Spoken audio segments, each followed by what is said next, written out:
Hey, this is Ayur from the Coffee and Benefit Podcast, here to tell you about Anchor. If you're looking to start a podcast, then this is the best place for you. Anchor allows you to monetize your podcast, and they help you get sponsors and to get your podcast heard on all major outlets. So head on over to the Google Play Store or the Apple Store, or you can go to anchor.fm to download the Anchor app. If you're looking to start a podcast, then this is the place for you. Happy podcast. Guest, our brother Abuabdullah-Nafis. Welcome to the show. Walaikum salam wa barakatuh. Yeah, we're glad that you could join. Our brother Redbeard had he had the idea of you coming on, being that you are one of the older brothers within the Dawah.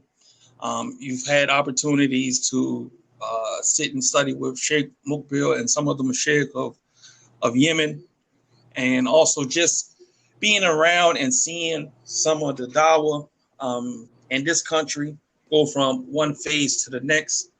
And on some of our podcasts, we've talked about wanting to get a greater understanding of the history of this Dawah in this country specifically, and some of the foundating members, if you will, or key proponents who were pivotal in the spread of the Salafi Dawah in the U.S. And we thank you for coming on. No problem, brother. Nah, one of my elderly brother. Yeah. Interestingly enough, though, like I've been following the brother for some time on Facebook, and my wife is actually friends with his wife on Facebook and Instagram, and they've been friends for a long time. So even though this is our first time actually talking, I'm quite acquainted with the brother as well, man. So it's a pleasure. But let's go ahead and get into tonight's episode, man. So being that you come from the city of Philadelphia, and you can correct me if I'm wrong, I would already assume that you were Muslim or familiar with Islam as a youth. And so I kind of want to focus on like the beginnings of your studies and what it was that took you to Yemen. Okay. One of the things that in the beginning stages, when I first became a Muslim, we didn't have like all the stuff that like how the brothers have now. Like nothing but really translated in English. You have Quran, you had the Yusuf Ali edition, and you had like maybe some Sahih Bukhari, some Sahih Muslim, but it really didn't have Arabic in it. It was just straight English. And so when I first became Muslim, I'm going around to the masajids in Philadelphia. And then one day I went to this particular masjid on Ridge Avenue. It's called the Islamic Center. Okay. And it was an older brother that took me. And this the brother that was speaking. His name is he's known by everybody knows Tawfiq. That's who was speaking. So he was speaking, and it really caught my attention because I'm like, man, this brother really going in. Like this brother really, I like what he's saying. Like I didn't know anything about like Salafiyah or I didn't know none of that. Okay. So when I hear him, I gravitated towards the speech because it was because like I said, I would read the hadiths and stuff like that. So it was like a lot of stuff that I was reading, he was saying. So I'm like, okay, that's cool. So I told the older brother, like, who this? You got to take me back here because the brother was taking me around all these different masajid. So I'm like, you got to take me back here. And everybody from the city of Philadelphia know, like the older people know, Ridge Avenue is like the foundation of Salafiyah in Philadelphia. Okay, and can you just for clarity, can you like give us a time frame, like in terms of time frame is in terms of what year it is? About 89, 88, Okay. 89. Okay. Man, that's going back.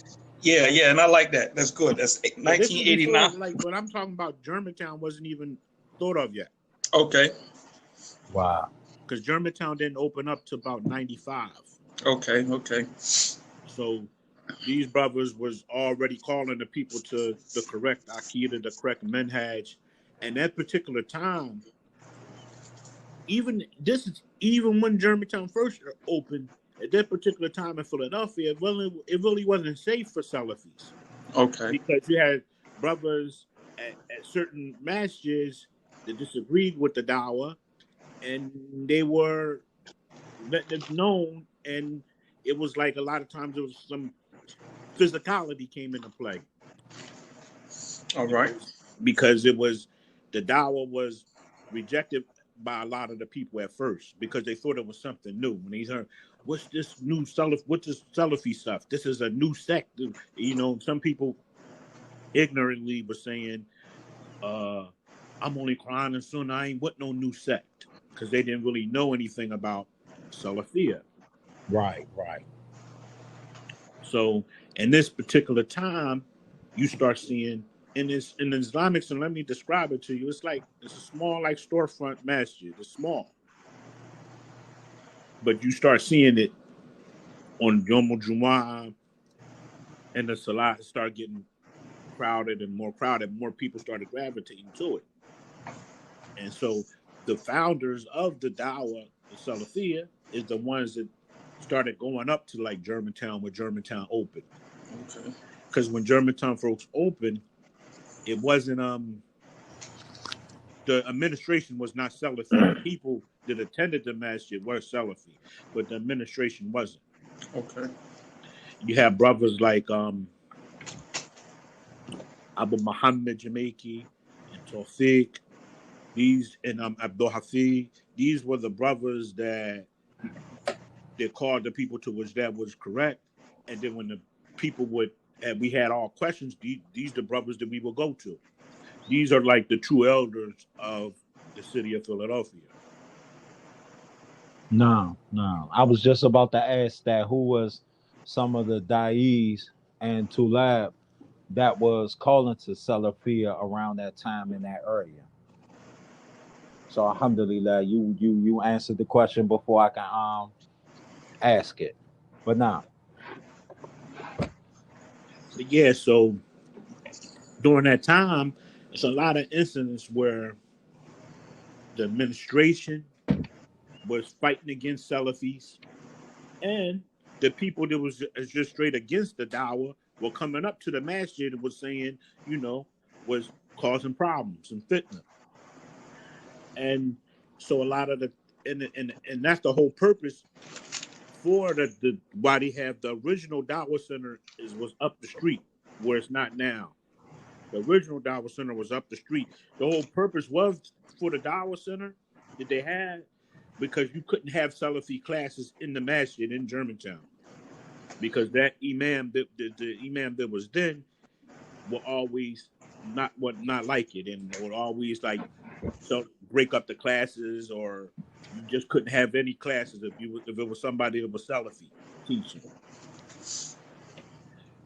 Particularly at this time, Abu Muslim was popular. Amongst the Salafis or those who amongst the Salafis at this time. At this time, Abu Muslim was popping. He was the dude. right. And certain brothers were seeing some of his shortcomings, but it wasn't sure. It wasn't sure. It's not like now, whereas though the brothers, when we see certain mistakes or certain things, we would gather all those points and wait till they contact a scholar, and then they would come with the ruling or come with whatever they did. But other than that, you didn't see like how people saying, like how you see now, this person is off of it, this person is this. It wasn't none of that until a scholar had to say it. Okay. So during these times, you were like new to the Dawah, and a young guy. So, like, was it someone who prompted you? Like, if you wanted to get a better understanding, then you need to go and study with the Yeah. scholars, or It was a brother. It was a brother by the name of Yasser Abdul-Rahman. He was one of the first brothers I ever known. That's like, it was just like me that went to Egypt. okay. So Egypt was your first stop, right? Nah. He went to Egypt, and so he come back. So he's telling us. So he was telling us he was teaching English. So he's telling us all about it. Man. And prior to Islam, I always wanted to go to Egypt. Okay. So I'm like, man, that's decent. And it's like it was like mind blowing. Like a guy that I actually know, he was in Egypt. Like nobody back then, that was unthought of. Yeah. So he's talking, and then before you know it, Abu Muhammad Jamaica and then Tawfiq, they went to Egypt. So I said, man, it's getting real. So they went. So then I said, man, I want to go. But in between this time, it was a brother, a good older brother in the city of Philadelphia named Abdul Bassett. Abdul Bassett been even around before the Islamic Center. Like he one of the first people that when the nation was real popular, he wasn't in the nation. He was a Sunni Muslim. He was a brother. He taught in Riyadh, and he used to come back in the summer times and give Arabic classes. So this was the brother that first taught people the difference between the aleph and the ba. Mm-hmm. And so he was the first brother that actually taught me that when I seen Arabic, it didn't look like graffiti or scribble scrap. It looked Right. like actual letters. That he would come back and he would teach like two 2-week courses, and then you would be able to gravitate to it. You'll be able to learn and stuff like that. You took it and you could take it from there. And it's a lot of older brothers know this brother. He's a good older guy, and he'd take his time out. He didn't charge anything for the classes. It was just off from the muscle. If you wanted to learn some Arabic or he would just teach you. And so in that time frame, I'm starting to think I would ask him about stuff about Riyadh because he was overseas. I would always say, man, I'm gonna go where like the Muslims is at. I want to see that, And so one time I told Abu Muhammad Jamaica, I'm coming. And so they came in. I come to Egypt. He meet me at the airport, and then Tawfiq was there as well. Because matter of fact, me and Tawfiq, we lived together in Egypt. Okay. And and it was just like I can't explain how nice it is to be able to hear the adhan wherever you go. Yeah. I can't explain like that. Like if you made Umrah before, if somebody remember, they might understand that. Just to be able to hear the adhan everywhere you go and just to see the Muslims. But I'm coming over there. We knew, and we've learning we come into the land of the Muslims, and then we start to see we over there, and it's just you could benefit so much more because right after Fajr, I don't know, I can't explain all right, let me try to look. One of the things Abu Muhammad he was good for this. Because if it was Fajr and we were sleeping, he always used to say, students of knowledge don't sleep after Fajr. Okay. And the wisdom to that is that if you doing reviewing after Fajr, it sinks in. I don't know if you ever tried it, but it sinks in. So you'll be able to grasp so much more. Yeah. So that's one of my times that I like to study and try to revise and memorize. Especially after Salat al-Fajr. Yeah, and that's one of the things I could read. And I still joke with Abu Muhammad about this because it was me and Tawfiq and another brother lived together. Mm-hmm. So they would be up all night going back and forth from different Islamic issues. Not like no violent stuff. They just be up all night. We all slept in like this real big room. So sometimes I used to say, man, can we get some sleep tonight? So because Because you know Abu Muhammad coming in. He gonna be like, the student of knowledge don't sleep at the Fajr, but we like, man, we just went to sleep at Fajr. Yeah. So so it's like, so we used to go to this masjid down the street from us. We called it the spaceship masjid because it looked kind of like a spaceship. And one time we're there, we pray Fajr. You know, we get in our shoes. You know, we have those slides or whatever. We get in the back on, and then we hear something. We hear, and Alhamdulillah, Nahmanuhu. We said, man, who's that?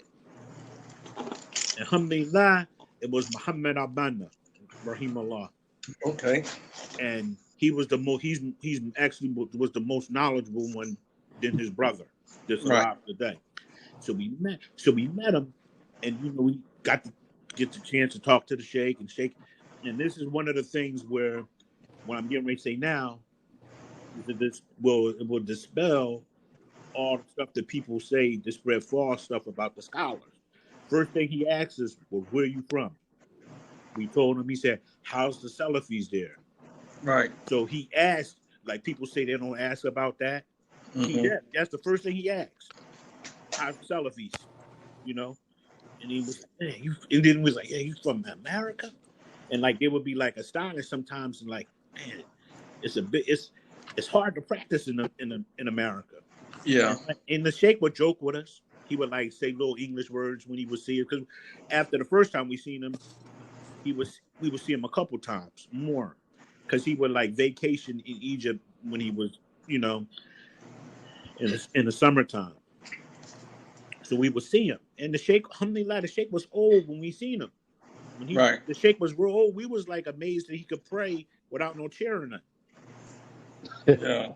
And the sheikh used to like, I can remember one time me and a brother was going to the supermarket. The sheikh pulled over and gave us a ride. He was driving his own car and everything. Yeah. And the sheikh was old, but he would like always, like people think the scholars don't have like personalities, like they don't laugh and joke. They do. They laugh and joke with you, but they serious at the same time. But you know, or another thing that people think, they think that you can't ask a scholar, like if a scholar says whatever issue you're talking about, and he's saying he giving his proofs, and you might say, but Sheikh, what about this, that, and the other? And the sheikhs welcome that. I've never seen a scholar that didn't welcome that. As long as we are respectful, the sheikhs like that, and kind of like if a person keeping you on your toes, basically. Yeah. And they like that. And so around this time, is this still like 95, 96? No, this is late. This is like 97, like 90, Okay. in the 96, 97, almost. I don't want to say maybe almost 98. Okay. So yeah. So my question is, I'm not sure if y'all was receiving word or not, but with Abdul, with Tawfiq and Jamaica overseas, do you know like who were the imams or the da'is that was kind of holding Salafia down in Philadelphia besides Abdul Hafiz?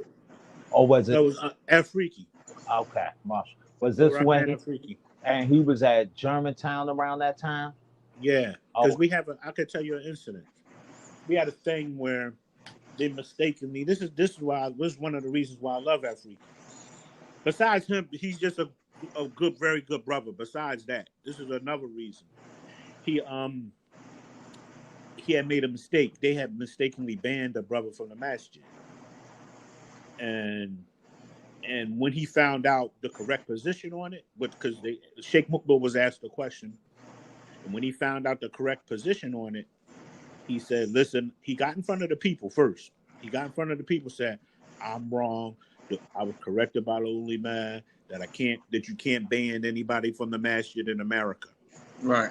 And he said, I stand corrected. The scholar is right. They the ones that know and I don't know. And this was Imam Afriki did that in front of, like, it was the masjid was kind of packed. Yeah. So this is one of the things to say, you know, I liked you for a reason, because he was man enough to admit, all right, I was wrong. I acted too hastily, because that was like kind of that Abu Muslim stuff where everything was like hard, and it's never a middle course. Right. We learned through my travels, just being overseas, you learned a lot of different things that Abu Muslim was teaching us was wrong. Just straight up wrong. Yeah, and a little bit further into our conversation, that's some of the things that I want to ask too. You know, being and having the opportunity to sit with the scholars and to learn directly from them, and it's understandable because, like you said, in the early parts of us learning about Islam in America, we weren't so privy to a lot of information, right? Being that a lot of the books weren't translated yet. And so I'm gonna say we were winging it, you know, just for a lack of a better term. No, we was dependent. The Medina books, when I learned from the Medina books, was no English in them. Right. So you had to get like somebody that already knew Arabic. Mm-hmm. And then you didn't want to. You had to go on their free time because they was in the mix of their studying too. Right. So you had to always depend on. That was some of my problems too. When I was in Yemen, but I don't want to jump ahead. I don't want to. All right. All right. So we still in Egypt now, right? Yeah. So, yeah. We still in Egypt. So what was it like? Like how was your actual studies set up, right? Because I know, especially in the 90s, the late 90s, Egypt had a lot of learning centers and camps, right? And before Medina University, a lot of people would head to Egypt to study, right? Because of a lot of the camps and things that they had set up. And I remember as a kid, I had the opportunity to go, but I was kind of popping in high school. I think I just hooked up with a hot girl. And when they brought it to me, I'm like, man, I ain't going. You know what I'm saying? Like, I'm doing my thing right now. So, but I know that Egypt was a destination for study in the late 90s specifically, right? So what were your actual study regiments and things like that during those times? Okay, before I answer that, I forgot to mention this. During this time, it was always a thing. The University of Medina students versus those students like in Egypt or Yemen. Okay. Like to see who's the best. But see, a lot of that time, like I told you, I knew how to read Arabic already when I got to Egypt. I knew that. So a lot of the times we didn't have like any structured like courses in a lot of the things because if you're trying to stay there, it costs you money. And that one of the things that cost you money. So I was in the Medina books. So I would get Tawfiq or Abu Muhammad to help me. They would help me. I completed them. I completed 1 and 2 in Egypt. Okay. So by the time like I would go to like I don't know. I would go with Tawfiq sometimes. I would go with Jamaica sometimes. But to keep it all the way real, sometimes like, you know, book 2, if you've been through them, book 2 is a lot more grammar. Right. Book 1 is a lot of vocabulary, but book 2 is a lot of grammar. And the grammar was kicking my butt. Yeah. It was grammar. I'm gonna keep it up. The grammar was kicking my butt. I was like, and you know, I'm like a competitive guy by nature. So I'm like, man, this thing is really getting at me. I couldn't. So I would always be going over to Jamaica house because he didn't live with us. He lived not too far from us, but he didn't live like with us. So I'll go to his house and he was real patient with me. Then one day, the grammar just started clicking. Yeah. Like certain things, like how you know, one thing or two things, and you put the prefix or the suffix at the end of. The suffix at the end of the word to indicate what it is, or if you're talking to females or women or stuff like that. Yeah. Certain verbs to show you how to go, and it just started clicking a little bit, and then I always, like I said, I thank the brother for that all the time because the grammar was really kicking my butt. Yeah. And then the thing about Arabic is that's why we always encourage people to learn Arabic. Even if you just can learn just to read the Quran, everybody's not going to be a scholar and stuff like this or whatever, but you got to learn to be able to educate your family, because as Muslims, we all commanded, we got to know about wudu. We got to pray. So we should know the ins and outs of wudu.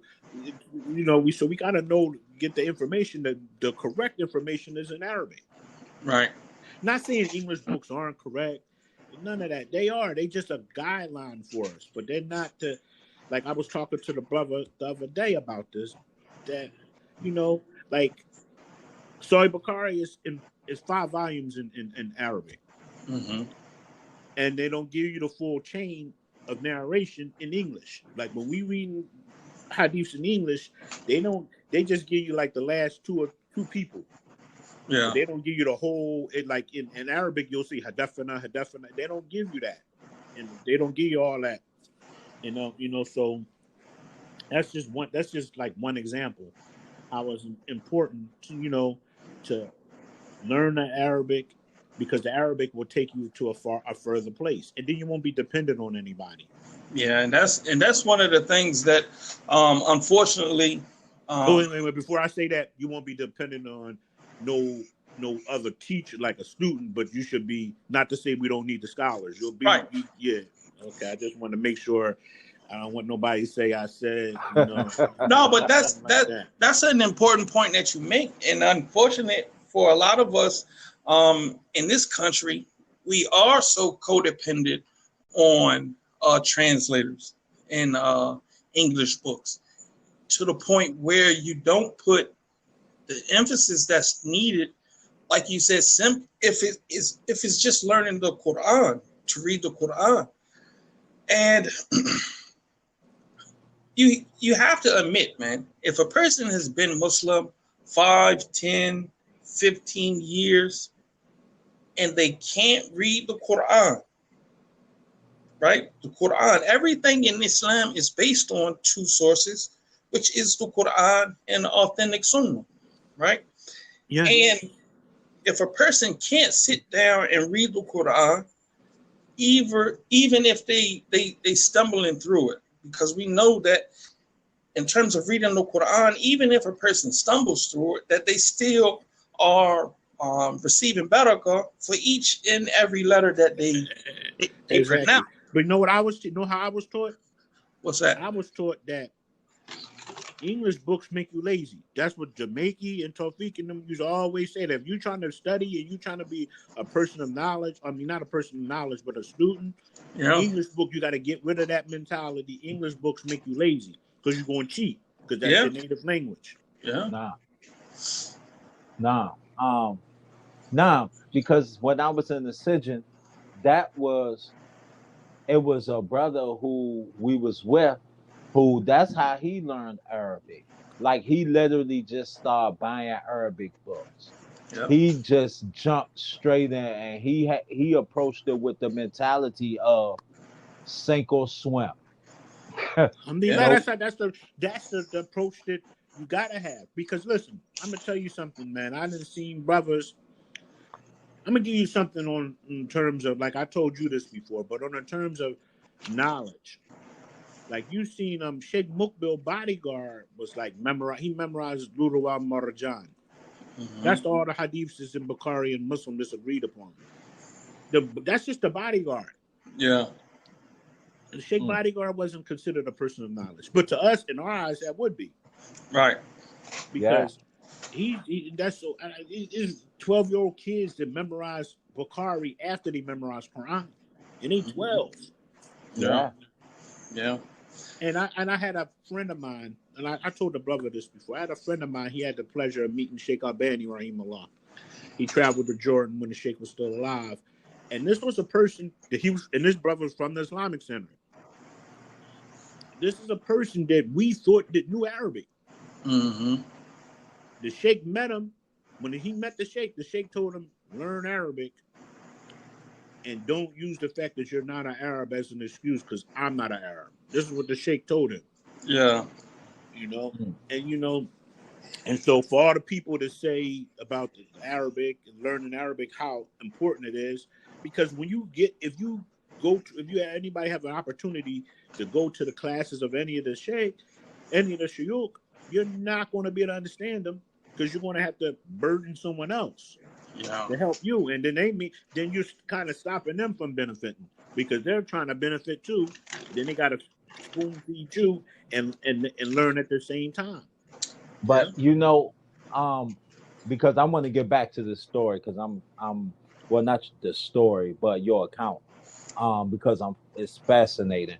But I could remember a time when I first became Muslim, where when it came to Islam, it was Allah said this in the Quran, or Prophet Muhammad said this, and this is what our speech contained as far as talking about Islam and knowledge.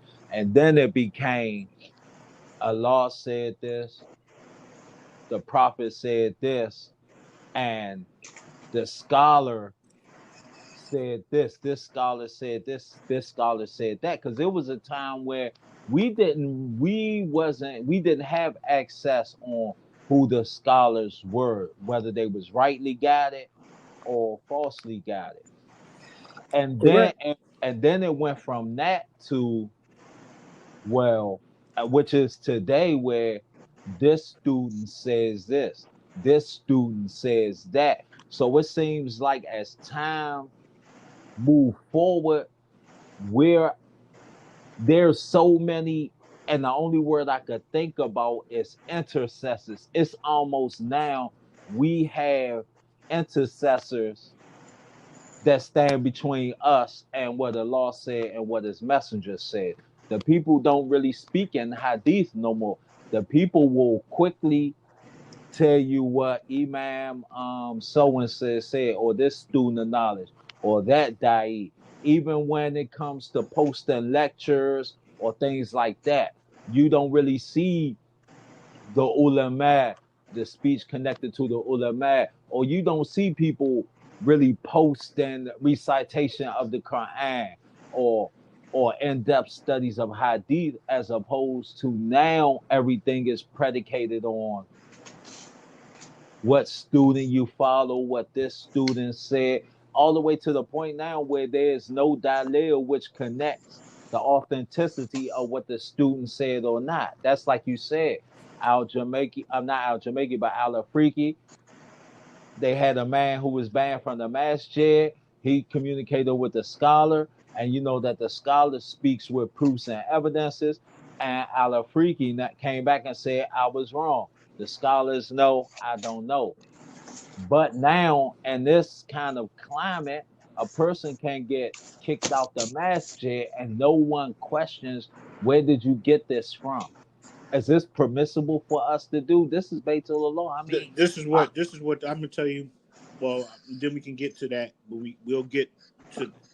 But with Sheikh Mukbil, when he was asked that this person, because one of the things Abu Muslim had this tape going around when he was talking about the particular brother, and he was saying that that this person is like dead to me now, be like dead to us, and then because this brother was banned from the masjid, and it really like affected the brother in a negative way, that he was banned from the masjid. He felt some type of way about it because this what made him call us in Egypt. And when he called us, we was able to get in touch because there was some brothers in Egypt that they had been in Yemen. It was two Libyan brothers. That's how I got to Yemen.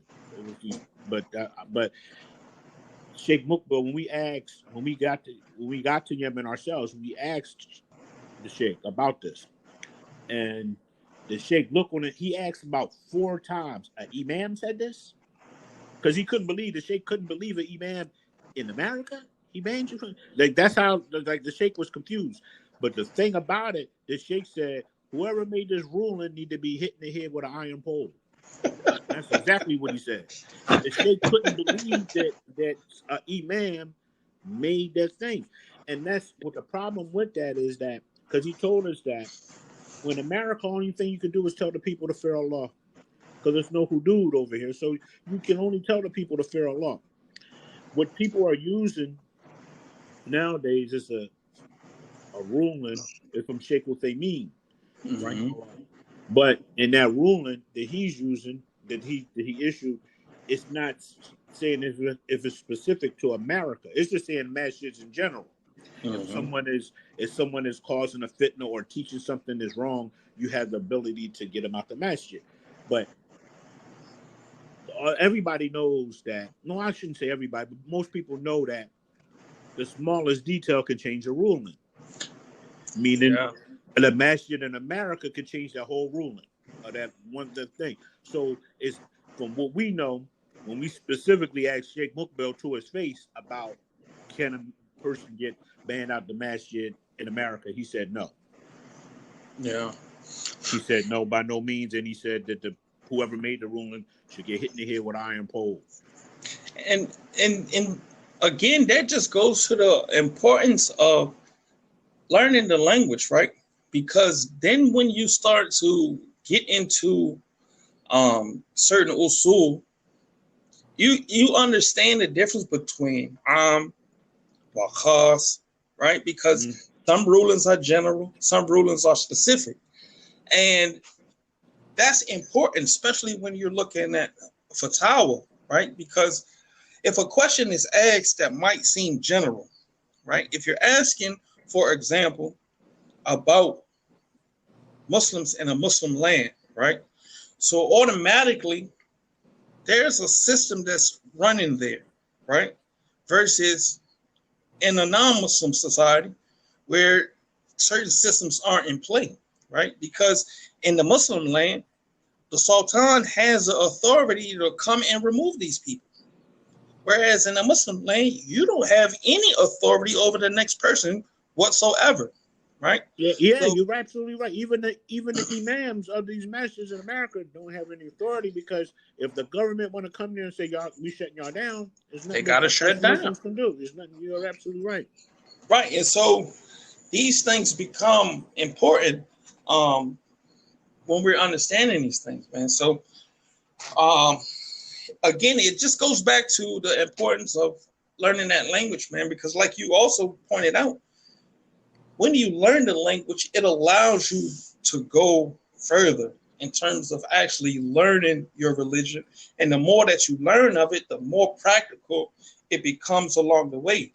And this is some of the reasons why we see so much of the confusion with regards to actual practical application of our religion, right?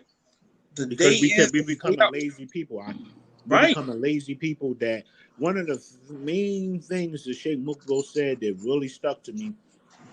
Everybody, he was real adamant about it. He said, "Don't let a book become your sheikh." Wow. Mm. And he said that even if you know the Arabic and you know that you write, this was his advice to students: still return all the affairs back to the ulama.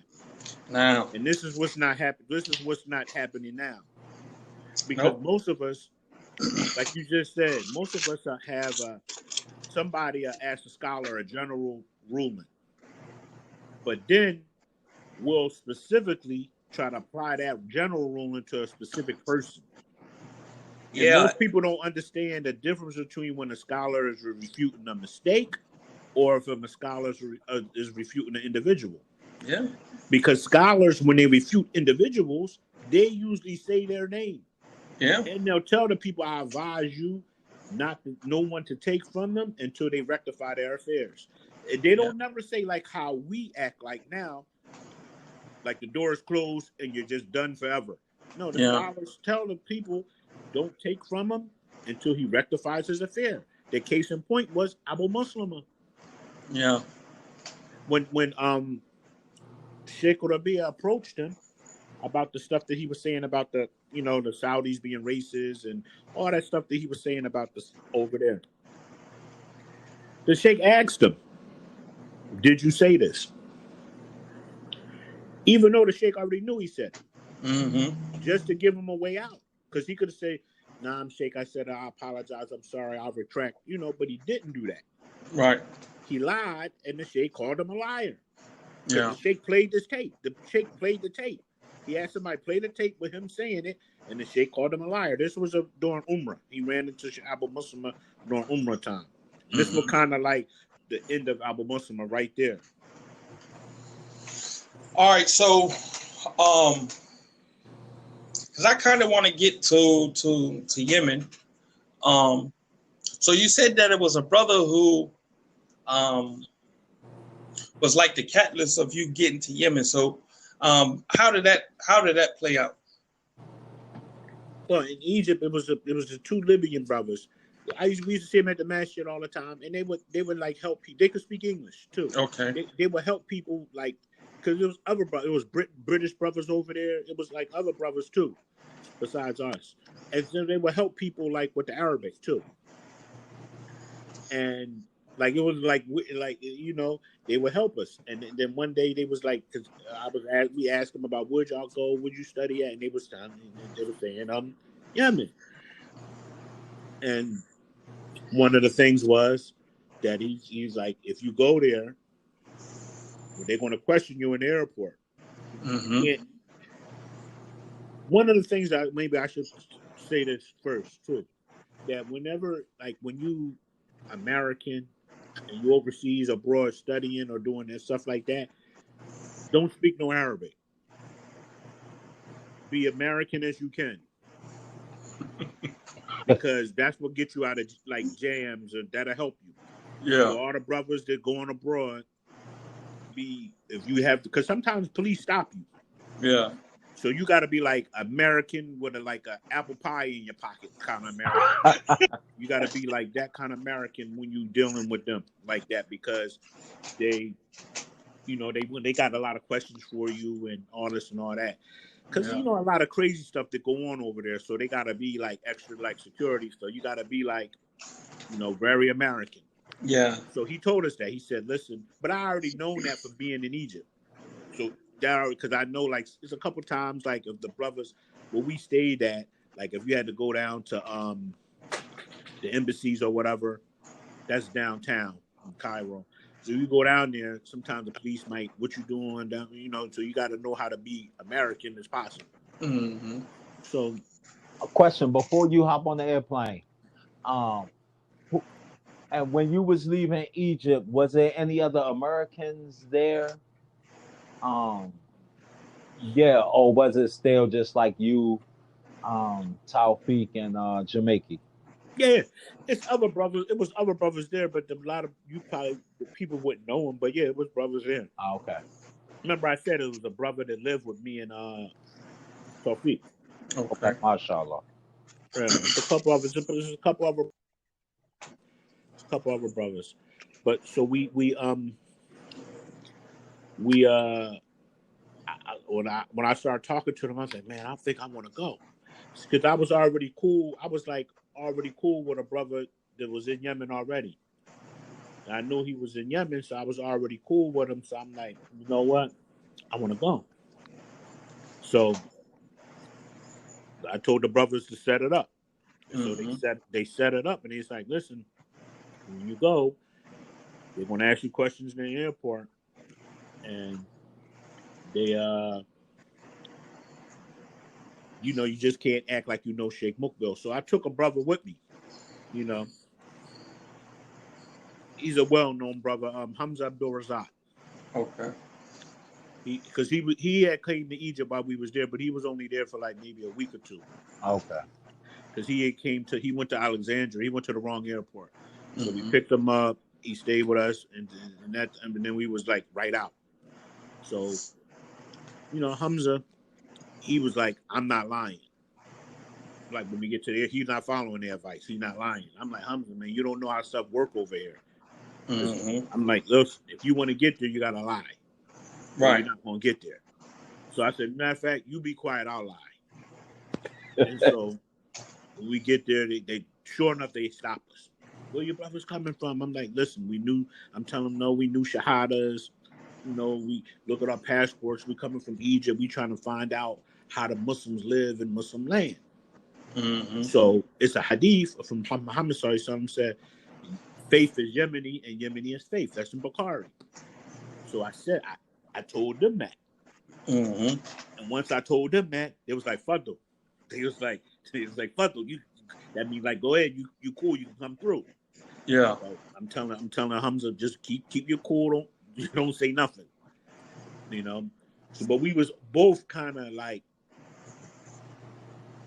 scared because that like is way different in Egypt. Like in Yemen, everybody got guns. Yeah.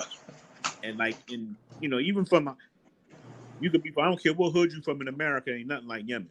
So, Yeah. it ain't nothing like Yemen. So the average hood dude be like, yo, you kind of shook over there. So you're like, yo, everybody got it. So Yeah. we in Yemen, we in Sana'a. But the first night we stayed one night in Sana'a. And so I think we got there like right before Maghrib. So Maghrib come in. So we had put our bags in the hotel. Maghrib come in, we hear the van. So we go to masjid. We didn't think the masjid didn't have no floor. What do you mean it didn't have a floor? It just had dirt. Okay. So me and Hamza, we didn't think nothing. I said, well, maybe this is just that kind of masjid, So after the salat, we was like, yo, we was in a Shiite masjid. We didn't know because it's Shiites in Yemen. Yeah. And one of the things about the Shiite is they have to pray with their forehead on the earth. That's why on purpose the ground it was just dirt on purpose. Yeah. So we didn't put that together until we praying, and everybody had they prayed with their arms straight down. So then we was like, first we was like, man, they could have did this to us or that, but no, they ain't. No, alhamdulillah, nobody they ain't say it, do nothing to us. And because obviously we look like foreigners. So we at the house we spent the night at this house that the brothers had. He had us a driver, like the brothers from Egypt. He had us a driver because I didn't know from Sana'a to Damaj is like 7 hours. Damaj is where Sheikh Mukbil was at.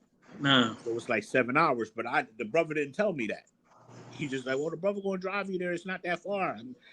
We didn't know it was 7 hours. So we stayed. We on a road. No, but let me back up. We woke up like a Fajr time. So we Fajr.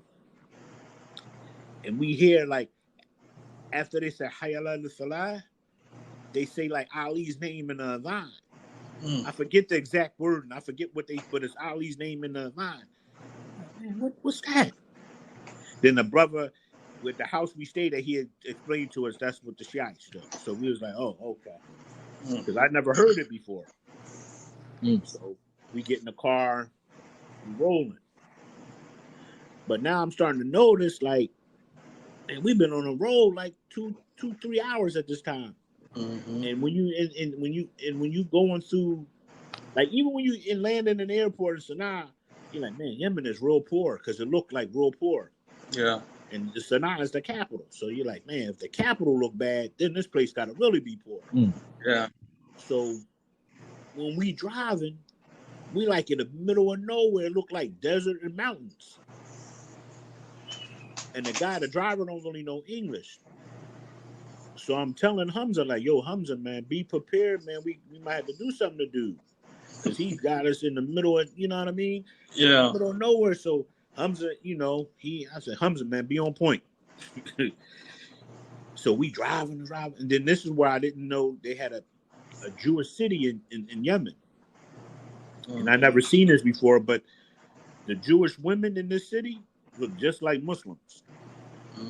Like they were all black. Like you couldn't tell if you put one of them next to a sister here, you couldn't tell them you couldn't tell who the Muslim, who wasn't the Muslim. And but the men just look like the Jewish men with the little curly joints. Yeah. They that's what they look like. But we driving. So then the guy says, "Yo, y'all want something to eat?" I'm like, nah. I'm thinking like on street terms, like, nah. I'm thinking that's the setup right there. Right. And Hamza like, yeah. I'm like, no, Hamza, we don't want nothing. We want to keep moving. Hamza don't listen to me. Get out the car. I said, listen, Hamza, man, you on your own. You want to go out there? We ain't, because we kind of got like a lightweight argument, not nothing like that, but a lightweight argument. I'm like, yo, Hamza, man, nah, man, we out. And he come back. I'm like, you know, so I'm like, he comes back, get in the car, and we still ride. We still ride like another 4 hours. But then it's like, you ever see the movies like when you riding up the side of a mountain without no guardrail? Oh, Yeah. It's yeah. like that. Like that. And this dude just driving through it like it ain't nothing. I'm like, and the mountain, you high up there. So you like, we scared to death. Mm-hmm. And so we rolling out. Then when I see like this, it's like this gate. Then I see a dude. I'm like, Hamza, he looked like he might be American. It was a black dude. I'm like, he looked like he one of us. So I said, so this must be it. So I get out the car. So I asked for the brother. I asked for Abu Hassan Malik, because that's the brother I knew. Okay. I'm asking for him, and he was like, "Who you?" I gave him my name. So Abu Hassan Malik come to the gate. He's like, "Yo, you know." And he's like, "Let me." So he let me in, and we come in, and we pack it. So we there.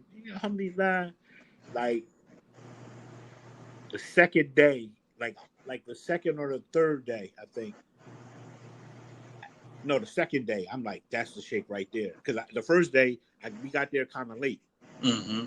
I'm like, that's the sheikh right there. Because I seen Abu Hassan. I'm like, ain't that the sheikh right there? And he was like, yeah, that's the sheikh. I'm gonna introduce you to you. I'm gonna introduce you to him. So he took me over there. He's like, hey, he telling me the sheikh, yo, sheikh, this is the brother I know. He's from my city. So the sheikh, how you give you the salam, hayakallah, Mm-hmm. Alhamdulillah, the sheikh was funny. Like the sheikh would joke with you too. He would joke too. Yeah. But one of the things like this, the sheikh loved Abu Hassan. I gotta say that, even though I may disagree with some of the stuff, how stuff happened now, but when we was over there, the sheikh loved Abu Hassan. Out of all the English speaking brothers, that's who the Sheikh Mukbil advised all the English speaking brothers to take time to learn from Abu Hassan. Mm-hmm. And so I was in the sheikh house because of Abu Hassan. Because everybody didn't just go in the sheikh house. Yeah. And the sheikh actually lived worse than the students. He didn't have no roof over his house. He had like sticks. Mm-hmm. And the sheikh lived very modest. Like I said, worse than the students. And it was like and that's how you know about that who he was. And one of the things that amazed me that then when you get to classes, the sheikh never had a book. Yeah. Everything was from his head. Like you be like, man, it'd be like right exactly. But like he would break down the hadith, and he can give you like in the isnad, he can give you like a biography about the person, the people in the isnad. Yeah. And it's like amazing to see that like in person. At this time, like the Sheikh Mukbil, he didn't lead the salah, and he wasn't the khatib for Jumu'ah. I want to like look through his stuff. There was like his personal books in the house, but the sheikh had like a library. But this was like what the sheikh had with him inside his house. Yeah. So because the Madge is so well known, but in terms of how they study is a lot different from, say, Medina University, which is more classroom structured and classroom orientated, whereas in the Madge you have the more traditional sense of learning. Whereas the sheikh, he comes out, the students come around, he holds his halakat, and he's off, right? So kind of describe that, because from what I've been told is the match with the students, it was kind of sectioned off, right? Where you had the Arab students, to say the students from Germany, the students from US, the students from Indonesia, kind of sectioned off like that. So kind of describe the... Well, they had a married side and a single side. If you were sectioned off, it's probably by not by design, it was by choice. Because it's natural for people to gravitate to their own. Okay. Like if you because especially the English brothers, you gonna get together with your English brothers, and because no, it was some after classes was over. Because I remember the French brothers, it was some French brothers that used to they knew English and they used to be kicking it with us. Okay. You know, but that was one of the things that like people would say like because Hamza's like if you know him, he's kind of antisocial. Yeah. And all the brothers since he came with me, all the brothers would be like, well, ask me. Everybody who spoke English was like, what's up with Hamza? Why he acting like that? Like he was like real standoffish with everybody. Yeah. And him and Abu Hassan, he would always argue with Abu Hassan. And I knew Abu Hassan before that. And Abu Hassan, you were like, yo, what's up with your man? Why he always arguing with me all the time? Like it would be like it would be just like that. Like it could be we all talking. And then Hamza coming over, we like, oh man, here you come. He get me started. Hamza at this point wasn't convinced that Abu Muslim. He was still riding with Abu Muslim. Okay. And people kept trying to tell Hamza, no, Hamza, he wasn't ready to let that go. Yeah. And so I think what kind of helped him, it was some brothers from East Orange. It was like, listen, Hamza, this is what he do. Boom, I'm from there. Yeah. You know what I mean? And that kind of helped him with that. So how long was your stay in Yemen?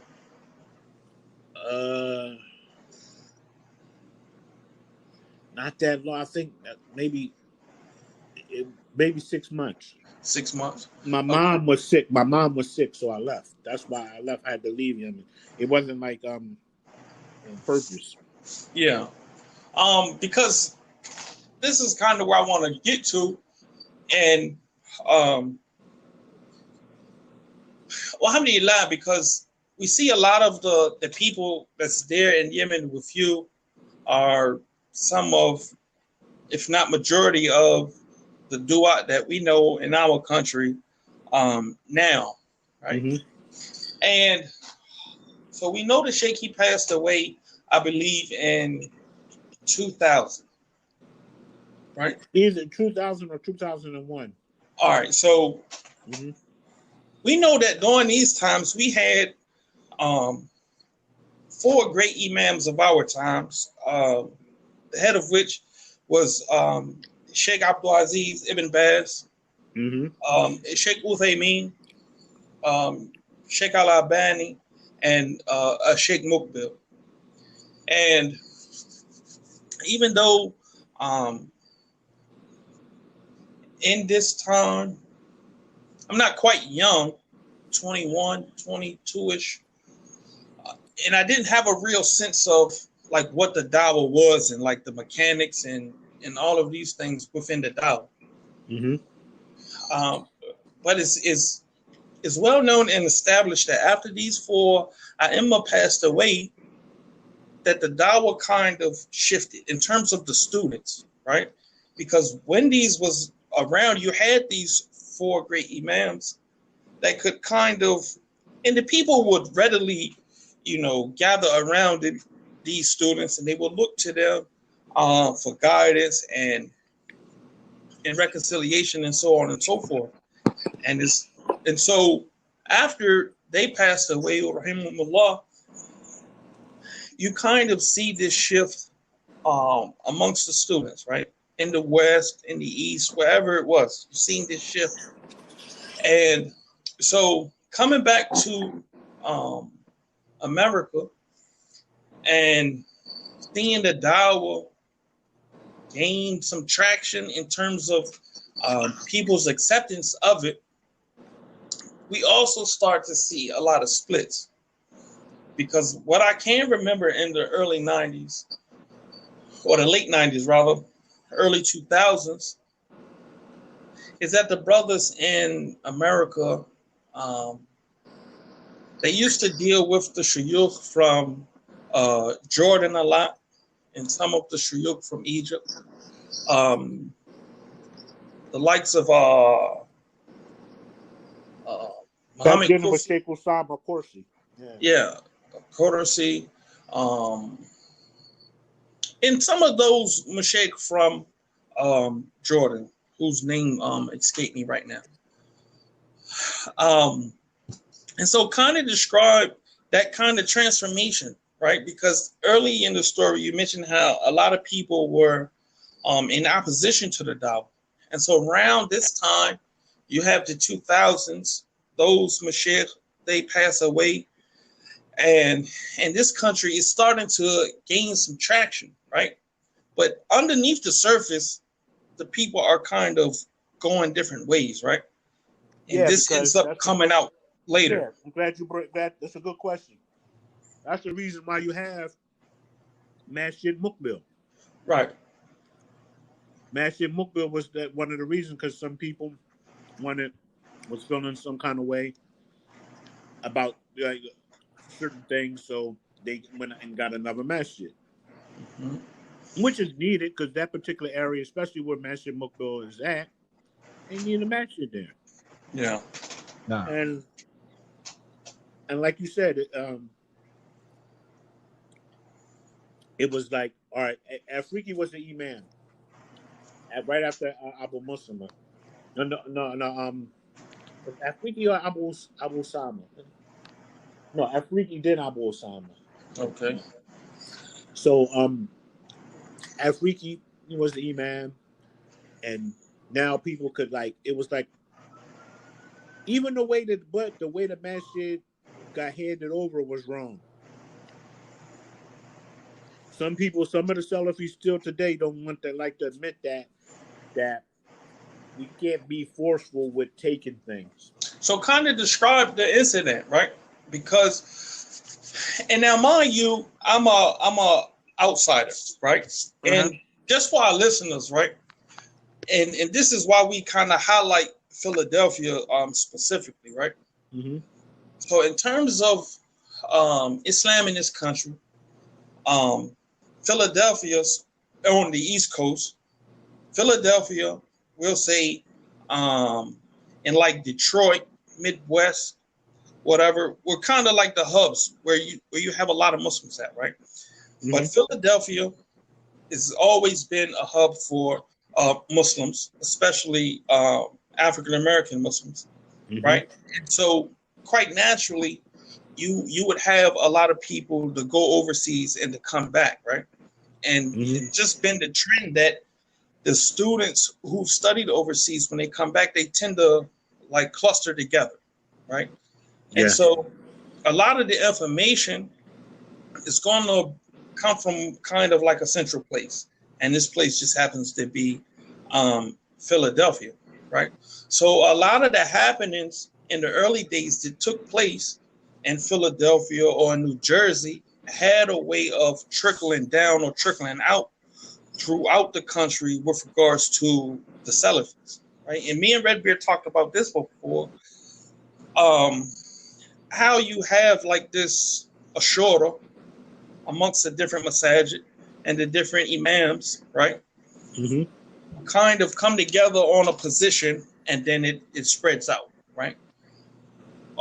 Whether that's by design or it just happens that way, that's how it typically happens, right? So if they take a position, for example, in Germantown Masjid, right, Mm-hmm. you'll find that majority of the Salafi masajid throughout America tend to take that position as well. So a lot of the things that happen there are central to understand when we're talking about the history of the Dawah. So kind No, of without a doubt. One of the things I think I know where you're going at, but one of the things where what happened is during that period that before Imam Afriki was the Imam, Abu Muslim was given a class one particular time, and which he shouldn't have because he was already told that you can't get no classes. right, So, but us being not, no, I want to say we grounded in the Dawah now because that's like making us like we're people of knowledge, but right, we didn't know, we was very ignorant. So we was like, oh, get a class anyway. You know, so we did that. And then one of the former imam comes in the masjid and says, for all those that don't know, my name is on the deed.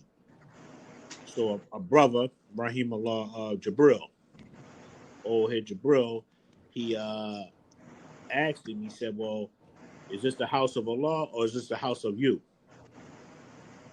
And it was like this thing, and so he called the brothers. You're not going to know the masjid, but y'all probably know. They follow Imam Jamil Amin. Yeah, I'm familiar. All right, it's a masjid in 60th Street in Philadelphia. They follow Imam Jamil Amin. Yusuf called the former Imam name was Yusuf. He called them. He was saying, it was like some words exchanged, but he was like, people was threatening him, do this to him, that to him. It wasn't really that either, but it was definitely some words. But the correct Salafi position is we were supposed to be patient. Nah. We were supposed to be patient with that. We can't overthrow anything. That ain't from the minhaj to overthrow something. So we were supposed to have been patient when he said we couldn't have no classes. We shouldn't have had the classes. Like I said, that's what the Dawah Center was for. That's why the Dawah Center was first created, for that. And then later on, then come Master Mukbil, But when he came in, he told the people, "This my house." And then, like a couple days later, all those brothers from 60th Street, they come up to match, like the Imam from 60th Street and a bunch of other people from I don't know if y'all, it's called Philadelphia Masjid now, but it used to be called Claire Muhammad back in the Nation of Islam days. Nah. So all those brothers came up there, and it was like, alhamdulillah, they talked it out. And then the former Imam decide, I'm going to just step down. Y'all can have it. Yeah. But the way about that, that's not really the way that we should have went about it. Because you still hear now, it's through the city, the older people of the city say, "Oh, y'all stole that masjid from the older Imam. That's a masjid that he built, that he brought that building," and so forth and so on. Nah, man. Y'all stole it from him. And the jack, and a lot of times, this is how, in some instances, where the people who striving upon Salafia get the bad rap of being harsh, because in our love for the minhaj, we don't always display good etiquettes, good character, and not knowing that that's how you win the hearts of the people. So there could have been generations, who was just like, this is the only thing that they know about Salafia, and this happens to this very day. Yeah. Keep going. Yeah, now. And so that the way that was handled, it was completely wrong. And I know, like, brothers that we talk personally, some brothers that they admitted that it was wrong. We shouldn't have handled it like that. And so in that time frame, like I said, like after he became the Imam, and like the brother was saying, that it started flourishing. Like, people just think, like, that's why I always tell Redbeard, like, the Dawah, it just now didn't start flourishing in Philadelphia. Yeah. It flourished, it was flourishing while people was in Yemen. But people, people tend to think that just now is just started. No, it was already like that. Because when brothers come back from Yemen, I think you asked that question. When brothers come back from Yemen, there used to be a Dawah center in the Kensington section of Philadelphia, which is the worst section of Philadelphia. Okay. And it was a Dawah center there. Abu Hassan Malik, Tawfiq, and Jamaica, that was their Dawah center. And so when Hassan Somali, when he first came to Philadelphia, they brought him to Philadelphia. Yeah. And he come. That's where he came at. He came there. He was chilling. Him and Bilal Davis. All right. So let me ask a question. Mm-hmm. So this is Hassan's second time coming to America, because although I was aware of Hassan and I used to listen to him like in 2004, 2005. He's quite obviously from like the UK somewhere, right? So did he come over and then go back, or has he always been here? No, he used to come back and forth. Okay. But I think this is like the first time he came. Okay. Well, even in like what you said about one of the things about like in Yemen. Oh yeah, I'm bouncing all over the place. You did ask about this, how it was set up. In Yemen, Somali and Abu Hassan, they lived on the married side. They was married. Okay. So I would go over there, like I would go to Abu Hassan. Like I said, I was pretty cool with Abu Hassan. So I would go over his house, and I would always. That's how I know Somali from Abu Hassan, because Right. Somali would be over his house too. And we laugh and joke, and I used to always. It's a joke. I used to always say that you're not Somalian, you're Puerto Rican, you're too light. Right. I used to always tell him that. Like he could definitely. I used to always tell him that. And I always used to tell him, ain't no Philly sisters gonna like you because you too soft. I used to always tell him that too.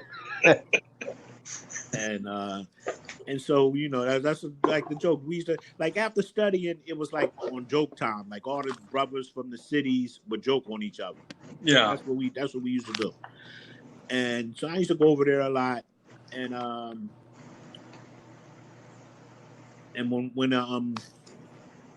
and then I used to always, like, because like where the camp is at nighttime, you literally can't see. It ain't no lights. Yeah. Nah. So a couple times I got stuck over there without my flashlight, because you need a flashlight if you're going to be out at night. Yeah. So you're not going to be able to see anything. I wouldn't have been out at night shit from what I hear of that joint. Yeah, you're right. I was younger and dumb. They were dumb. I'm talking to them, and you get caught up, and I'm like, oh man, I gotta get out of here. And I think I only did that one time though. It was enough. Yeah, like I used to always tell them, y'all not gonna hand me like that. I'm not my flat, because you need your flashlight in Yemen. Yeah. Because like the electricity will go off. Like the single side didn't have running water. You had to go get you had to pump the water from like a well. Mm-hmm. The married side did. Nah, alhamdulillah. Yeah, Hamza was on the married side too. Hamza had his wife with him. He was on the married side too. Alhamdulillah. And like the distance between them is like maybe like a not even a 5-minute walk. It was close. Right. And one time, I'm gonna tell you something. One time, I don't know if any brothers ever told y'all this. One time we was offer of Maghrib, and you hear all this noise, like it was this young guy making all this noise, like, and he had like a jinn in him, and it was just like the movies. That's how he was acting. It took like maybe 5 or 6 brothers to pick him up and take him outside the masjid. And then they were taking him to this house to, like, to read Quran and all that over him. Mm-hmm. And all the American brothers was too scared to go see that. Some brothers, like some of the other brothers from different countries, was like, yeah, we're gonna go watch. And all the American brothers like, no, I'm cool. But you could hear them, and like like reading Quran over the brother, like in the other, because the houses was made out of mud. Yeah. In Yemen, but you could hear them reading the Quran over the brother. But all the American brothers, especially the black brothers, was like, nah, I'm cool. Okay. Nah. Okay. Question. So you spoke about when you landed there. I believe you said in the city of Sinai, and that the Shia masjid was dirt. What was the masjids like in the Damaj? Well, it had carpet. Sheikh Mukbil Masjid was like, it was just wide. It was real big, like wide wise. And it had pillars in it. And people would always hide behind the pillars. Because if you ever hear Abu Hashim teach a class, that's exactly how Sheikh Mukbil teaches class. So Sheikh Mukbil he'll come out. He'll come in. Nam, nam, nam. Indik hadith. That's what Sheikh Mukbil would do. And if you ever hear Abu Hassan teaching, that's how he teaches class. So people Nah. be scared. Like the sheikh, you be scared because the sheikh would do the same thing. He would make, all right, stand up, and in the hadith, mean you got the hadith. Do you have the hadith? So he would ask you to recite the hadith, and if you got it wrong, he would tell people he don't know and tell you to sit down. And then you'd be like, oh, and then like the English people, this is one thing I've told you about how he would joke. It was one brother, man. He would always like, the sheikh liked this brother. The sheikh used to always like ask him like what certain names of things in Arabic, like how you say your eye, your nose, your ears. But the sheikh was always playing with this brother. Mm-hmm. That's how you know the sheikh liked him. So he always played with him. And it's like and it was like when you like you mentioned the difference between learning, like that's why I was about to say, like, make sure that people learn more Arabic, because if you just didn't know no Arabic and you came to Yemen, it's kind of like it would be extremely hard for you. Yeah. Because sometimes if you could be at the stage where you can't do a lot of conversing, but you can understand it, you could benefit some. You could benefit something like that. And you could just pick up the vocab and start speaking, you know what I mean? But if you don't know no Arabic, it's kind of real hard. And that's what's meant by when I told you the Sheikh advised Abu Hassan to teach the English speaking brothers. So now we fast forward some years later to today.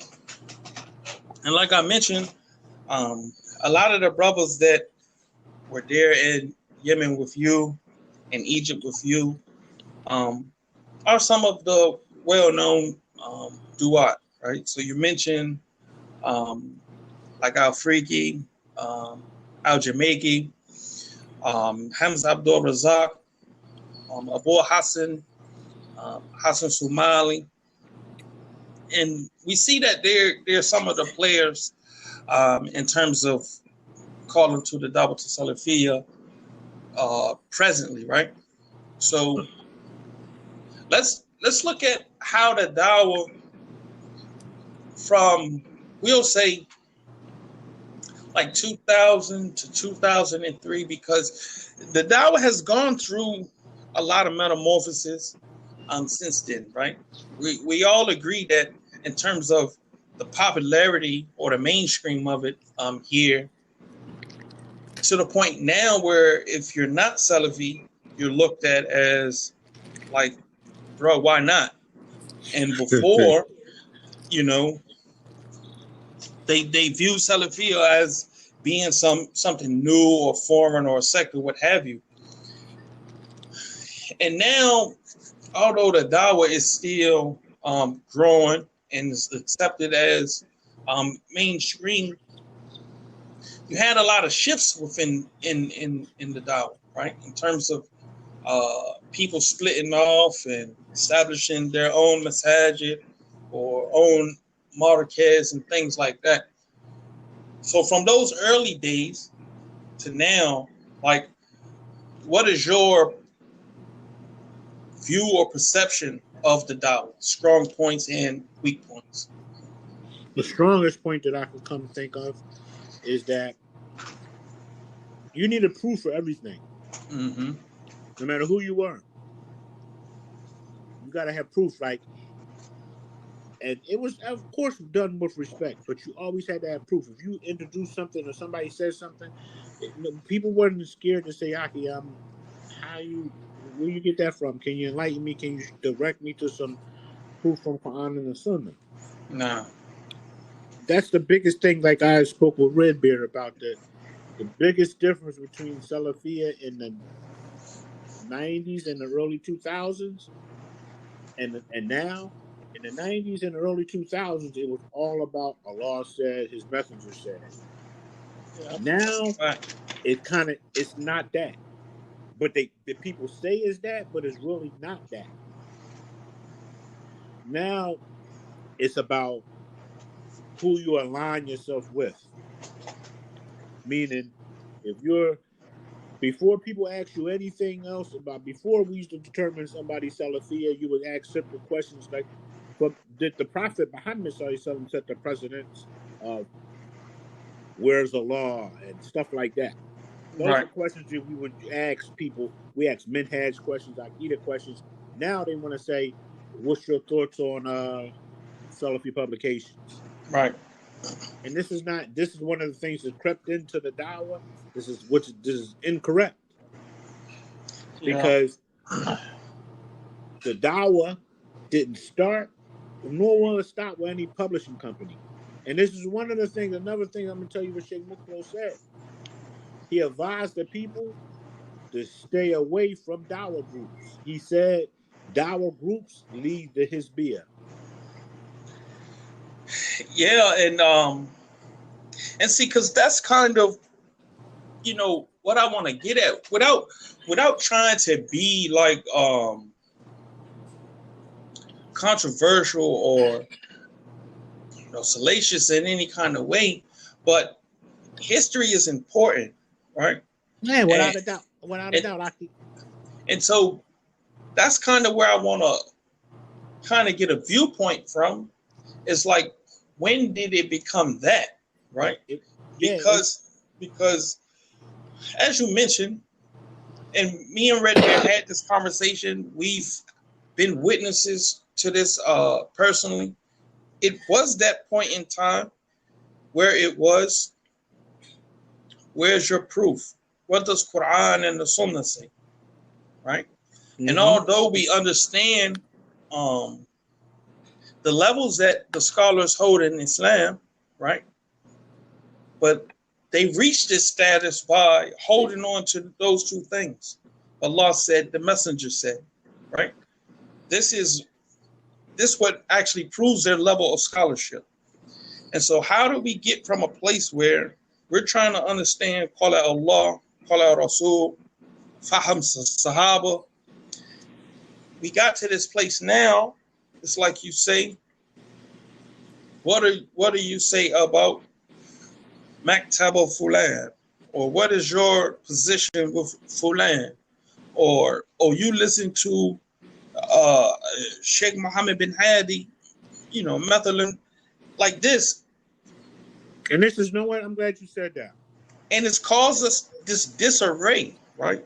To the point where it's actually, as the Sheikh warned the people from, that you starting to see a whole bunch of different heads come about versus the people coming together upon one set method. And that's what's really mind-blowing if you sit back and you look at it, right? Because if you look at the different factions that's arisen nowadays, they all say that we love the ulama, we respect the ulama, they teach the same books, they quote the same scholars, but yet and still you see these divisions. And so that's where, I kind of want to try to understand is, how did we arrive at that point? At what point in time did this shift actually happen amongst the Salafis, specifically in our country? Let me weigh in for a second. And I believe it was you specifically, you mentioned it earlier, when the four prominent imams of our time passed away. Because when you really look at Salafiyah, or I will use the word revival of Salafiyah, for lack of a better term, it was due to really those four cultivation of the Dawah to Salafiyah. Because when we really think as far as us,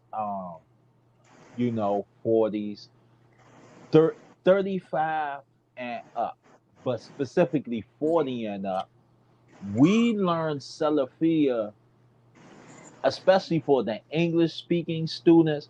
Those was really the four scholars who wrote, translated, and explained most of Salafia to us, and I'll throw Sheikh Fawzan in there as well. But the foundation of us learning Salafia, especially for an English speaking person, was based on these 4 to 5 scholars in large popularity wise. Even if we was to go and look in our library and pull out an English book from those basic books, those was the books who we got when we look at who explained a lot of Muhammad ibn Abdul Wahhab books, Uthaymeen, the Salah, Ben Baz, and Al-Albani, which used to be kind of the issue because they deferred on some things in regard to hadith as far as the Prophet prayer described. They both had a little book. Yeah. Mukbil. Absolutely right. And But that's the key point you brought up right there. They differed, but it was still love. And the people know that they differed. nah. And That's the so difference between now. now these was really the 4 top guys, popular guys. That's not to discredit anyone else, but those was the 4 guys. If I'm not mistaken, Sheikh Mukbil, his science was hadith. If I'm not mistaken, that was his specialty. He was That's a muhaddith. He was a muhaddith. not to discredit to say he wasn't a faqih as well, because we know that those two are interchangeable, or that he was weak in any other area. But he was a muhaddith. When it's all written, he was a muhaddith. Ben Baz, he was a grand mufti. Faqih, Al-Albani, muhaddithin. Sheikh Uthaymeen, from the best of my recollection, his field was Aqidah. And if you look at most of his books, they was always really dealing with Aqidah, And thick. and fiqh. But when you think of, like I said, Muhammad ibn Abdul Wahhab book, and the books he's authored, like the names and attributes of Allah, the 6 principles, 6 fundamental principles, the 4 principles, like he was like really heavy into Aqidah and fiqh. But now we're in a day where we don't have that balance. Now it's like a certain group of Salafis really, in actuality, not just in words, but in actuality, gravitate towards one scholar. That's Sheikh Rabi'a, Hafizullah, and we love all of the ulama. But the only thing that they seem to benefit from Sheikh Rabi'a is in his reputations. It's very rare. I can't think of a time where they attributed and really taught classes based on his works in Akida. And this, whenever they talk about the ulama and then the refutation, it's with Sheikh Rabi', and that's it. Regardless of whatever ulama take a different position, it's it. In totality. One and the thing that I think that you're going at is that you mentioned these great scholars and their fields. We never had this principle is that if you're an expert in that field, then we take your word unconditionally. Exactly. For Sheikh Albani, Rahimahullah, case in point, we never said that if he said the hadith is da'if, then it gotta absolutely be da'if, because the other scholars might grade it authentic. Right. Like what you just said, Sheikh Albani and Sheikh Mukbil differentiated on the grades of hadiths. It's hadiths that I know that the Sheikh Mukbil said that if this hadith is not da'if, I don't know what da'if is. Yeah. This is what Sheikh Mukbil Rahimahullah said. And the hadith is the hadith about the tashahhud, about the man is on, because if people don't know, there's only one man in that chain of narration that said they've seen the Prophet Muhammad sallallahu alaihi wasallam moving his finger. Right. Sheikh Albani grades the hadith sahih, but Sheikh Mukbil said it's da'if, and if I don't know if it's not da'if, I don't know what da'if is. Nah. But the love, like I told you, when I went into Sheikh Mukbo's house, he had a whole bunch of Sheikh Albani books he was reading. Nah. Yeah, and that's interesting to note too, right? Because especially when we're talking Sheikh Al Albani, for example, it's well known that he differed with not only Sheikh Mukbil, but others from the well known Mashaykh of their Look, times, right? But it didn't decrease any kind of love that they had with each other, and that's kind of what I'm no, I don't what I'm have. getting at is because you have, like I said, amongst these different factors that we have within our country now, they all claim to have love and be followers of the scholars. They teach all of the same books and what have you, but yet and still you see these splits amongst them. And it's not, to me, it's not quite clear when this actually happened, right? Because, yeah, I don't know when it happened, but it's happened and it's starting to have effects upon our communities to the point where brothers won't speak to other brothers, man, because they differ in an issue not related to Aqidah, not related to Minhaj, but more so related to not accepting or rejecting a position of a particular scholar, right? And each scholar may have their dalil for why they've taken the positions that they've taken, but you find that the people won't even speak to one another, right? Or they'll boycott you or ban you from the masjid or so on and so forth, like this. And when we look at the examples of the ulama, we see their actual examples of differing with each other, but yet it's still recognizing one's status, having love for one another, and so on and so forth. We don't see this presence amongst those who actually claim to love the school. So, What I could tell you, around like between 2006,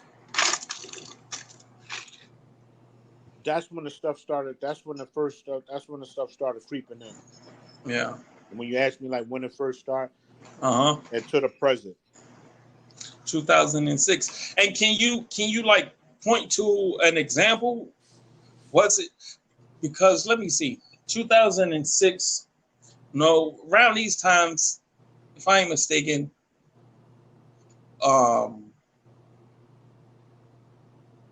yeah, I can't, because I don't know when, because even with Abu Uwais and his refutation of um, Osama Zahabi, that's around 2004, 2005. But that wasn't like something major, right? Because to me, it seemed like the people sided with what. wait. Matter of fact, I'm mistaken. But no, it had to start. Let me see. Now, because I know everybody in Philadelphia, this is another false principle about the unknowns. Because you will see flyers with everybody cooperating together, but now people say they're unknown. So it had to be this around like 2000 and man, is it 10 or 11? Right. So They had a lecture in. I know it started. They had a lecture in Cherry Hill, New Jersey. right. That's when certain stuff started getting low. All right. So I'll be blunt, right? Because you have people say that the Dawah has gone from being Qala Allah, Qala Rasul, right, to now it's about popularity, money, and women, right? I'm not gonna go on record and say that's the case, right? But as you mentioned, when you look at things, right, where they'll say, Fulan and Fulan, don't take for them because they're unknown, right? We don't know who they sat with, right, and studied with. But you can look back and see so and so was on this flyer, and so was on this flyer, and so, along with the same people that's saying they're unknown. Yeah. And no, let me touch on that. That's another thing, but it's not correct either. Because just because you don't know someone, that don't mean that they're not that you can't benefit from them. No. Because it's a lot of brothers in Yemen that's unknown to us in America. Right. It was knowledgeable. Like the brother who built the mud houses in Yemen, his name was Ahmed, but I forget his whole name. But he was a young guy. That was a guy who built the mud houses. But he had a book. I forget the name of the book because you got to forgive me. This stuff is like a lot of years old, so I'm forgetting. But I know I've seen it, and I read it in the book. Sheikh Albani is about the moving of the finger in the tashahhud. Right. And Sheikh Albani said about this brother, you have a lot of knowledge of hadith, but my proof is my proof. Mm-hmm. And the Sheikh Albani wasn't one of those. Some of the scholars are like lenient on the people, meaning where they might say, "Oh, this person is this." Sheikh Albani wasn't like that. Like if he give you your props, that means you probably you earned them. Mm-hmm. And that's another thing where people don't understand that. A lot of times, a sheikh might say, "Sure, go teach your people." We'll say, "Oh, sheikh gave you a jazz." Like, we'll take that as like it's a real big accomplishment. But what is the sheikh supposed to do? Tell you, don't teach your people? Right. He's going to teach. He's not going to say that. Right. But like, go ahead. I'm sorry. No, go ahead and finish your thought. Hey, but with the sheikh, with the sheikhs, what they do is they'll tell the people to do that, and they'll give a detail what they teach and what not to teach. Right. Like a lot of times we'll see somebody a jazzer and we'll think it's a major thing, and you say, "Well, what did the sheikh tell you to teach?" And it could be like introductory stuff or this or that, but not saying that, not to belittle that kind of stuff either. Because if you learn one hadith from a scholar, it's sufficient. Right. I don't care if somebody went, because remember the companions would travel on a horse for a long time just to get one hadith, right, and then come back. So we got to keep that same mentality. So with that being the case, is that we have to always remember to go back where the people go back to how they did and stop where they stopped at. Meaning we call ourselves Salafis, we can't just change from that. We can't just change from how it was. Qala Allah, Qala Rasulullah.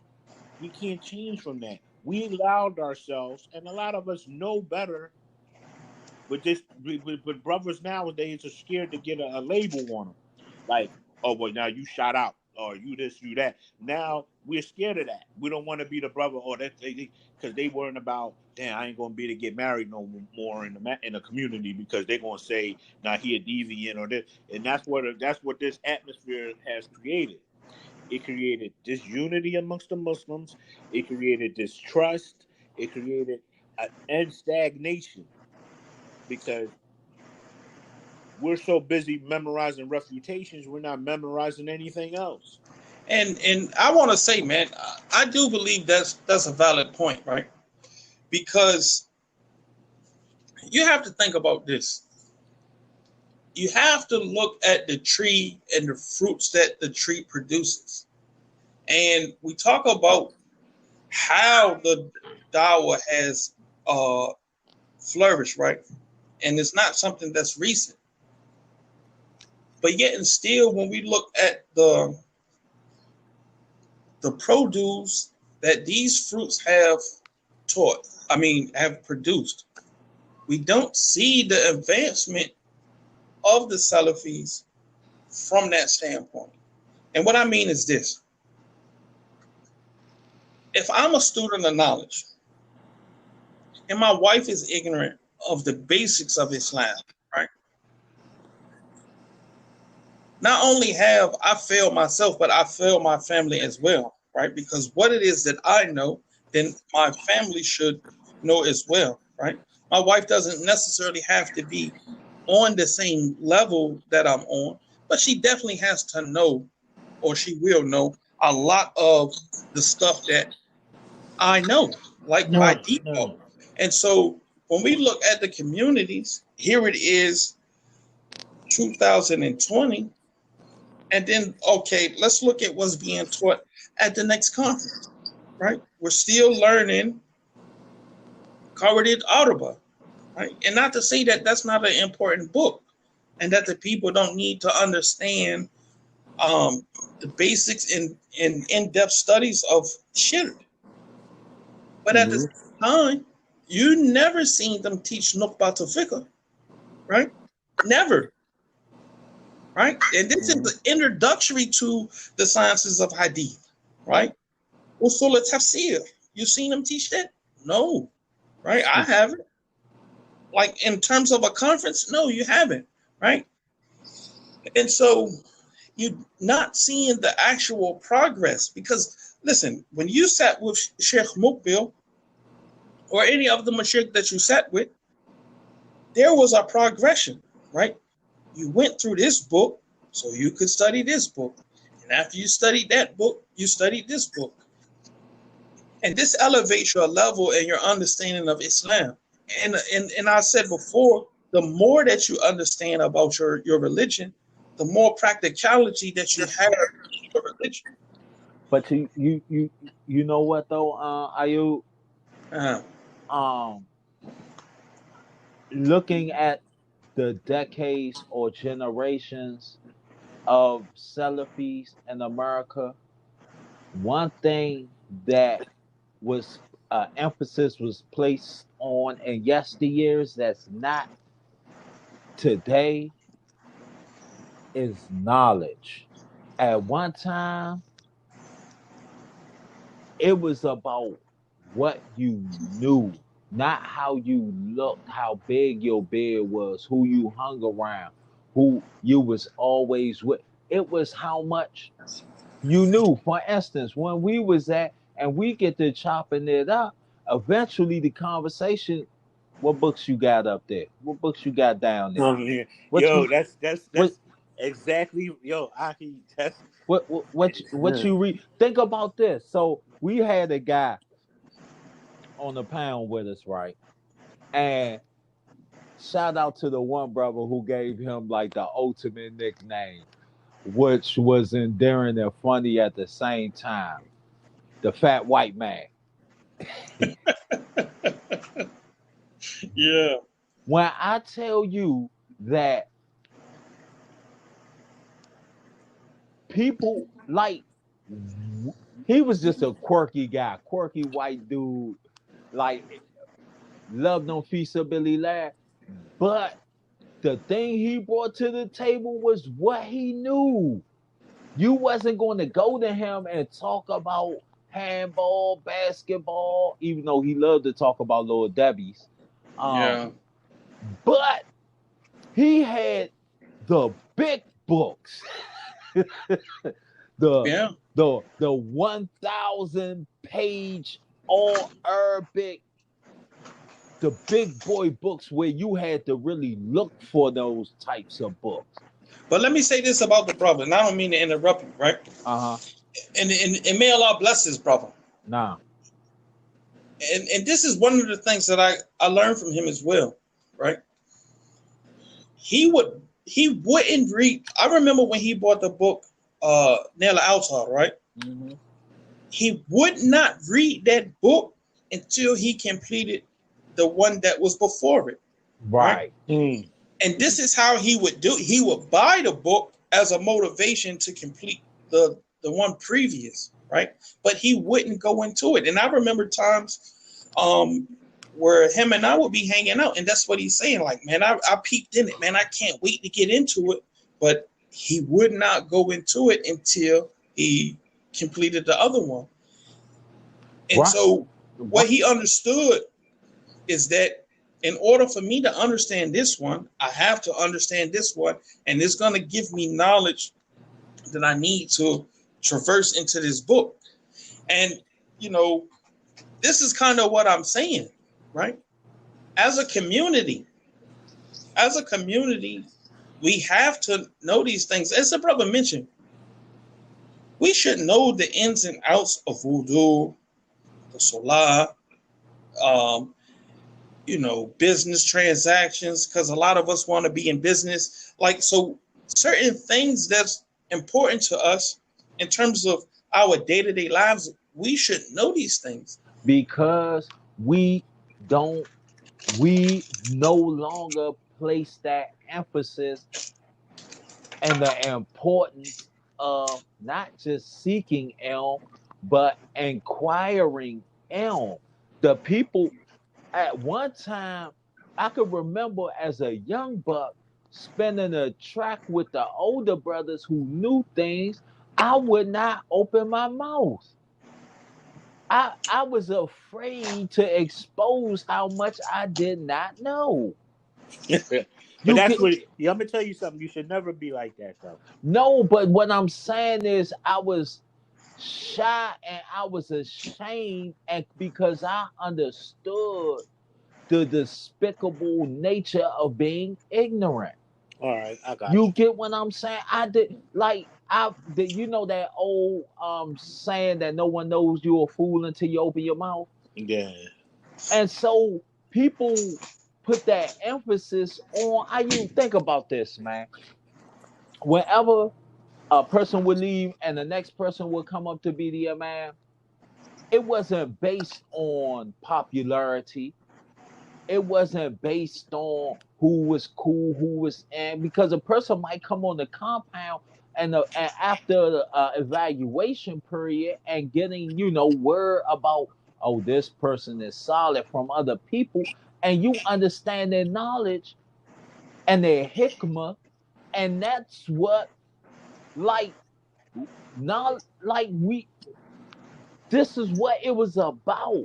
Like how you said that, how you or how um Taufik and the other brother that you was in the spot with would have these debates. It wasn't arguments, but it was mental swords, sharpened swords. Every time me and you talk, we discussing on intellect, not just on cool. We might talk about some other stuff, but we gonna get down to the nitty and gritty.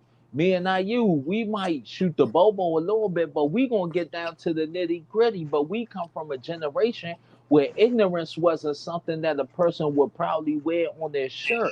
Where now, when you have these conferences, when you have these classes, it's look where I'm at. I'm where the Dawah is. People go to conferences without a book, without a notepad, without their phone set on record to try to sneak the benefit. Instead, they take selfies or they show their socks. Remember, we went through the whole phase where you would just see a person, I'm at the masjid waiting to pray, and they would show their little colorful socks. Yeah. The people. All right, so let me ask both of you this question. So, is the lack of growth in our communities a direct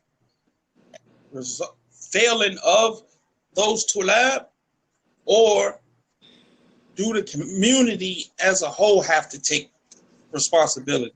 Meaning that the tulab are teaching at the level of the people, right? If the people, because to some degree they have to be able to gauge where the people are at, right, in order to put forth these conferences, right? So that's the question. Is it It's the both. full responsibility of those tulab, or does the community itself have to take accountability? It's both. And explain, give a kind It's of both. now. Because a teacher teaches, right? But a teacher can only teach if there's someone to be taught. A student learns, but he can only learn from someone who teaching. A teacher's job isn't to teach just to teach a person at their level. The job of a teacher is to push a student, or else if we look at just going through school, you will never complete second grade unless a teacher pushes you. However, you got to want it, because at the end of the day, it's your religion that you are cultivating. A teacher is just a tool by which you're able to cultivate yourself. But that tool has to work efficiently, and that tool is to push you. If that's the case, we would still be on Aleph Bad Tav that. Aleph Bad, that's our level. After we get that, the teacher say, or the teacher will push you to get that, because after a while, you're wasting my time. We're moving on. Whoever is with us, with us. Whoever is not, get to the back, get out the way. But my job is to push you to learn, to push you to learn. But the people have to want to be pushed. The people, it's up to the people. A class, it doesn't just stop at that class. After Maghrib, we're teaching the Hadith of Jibril. The class don't start there. The real learning starts when you get home and you go over your notes and you listen to YouTube videos and you try to get this, because Well, one of the things that you brought up, the Hadith of Jibril, in the Hadith, we learn the etiquettes of learning. Now, We're not following those etiquettes. When you go to the masajid, we not asking permission. Can we get up? We just going out, continuously going back and forth, making phone calls. We not really. This is why we should probably turn our phones off and bring a paper and pad and a pen, or book and a pen, so you can write the stuff down, because your phones would be a big distraction. If you turned your phones off and benefited, and the second part is that maybe the way that the masjids, it'd be real crowded. So sometimes it may not be fair to the students, because it's hard. It's incredibly hard to teach a whole lot of people, right. and it might be bigger than their capabilities. Because that's kind of like when you go with from people that make Umrah. That's how it be for Umrah. It'd be a whole bunch of people, and the students aren't at the level of the scholars to be able to do that. Right. And so what and then you're dealing with a group of people of ourselves. We're kind of real ignorant, and it's kind of hard to keep our attention. And the majority of people's intentions aren't going to those lectures to benefit. They're going to the lectures so they can see who you're going to take a pop shot at. And then that's the only part they learn from the whole experience. So when you ask people, because you'll see the post, well, so-and-so went in the night, and then you say, well, what did you benefit from? Give me one of the points of benefit, and there's never no point of benefit. It's always a little bit, but they can tell you in detail about who we went into, because some of us as African Americans, we still stuck into our church ways. We want to be entertained more so than we want to learn. Right. And let me also weigh in on this.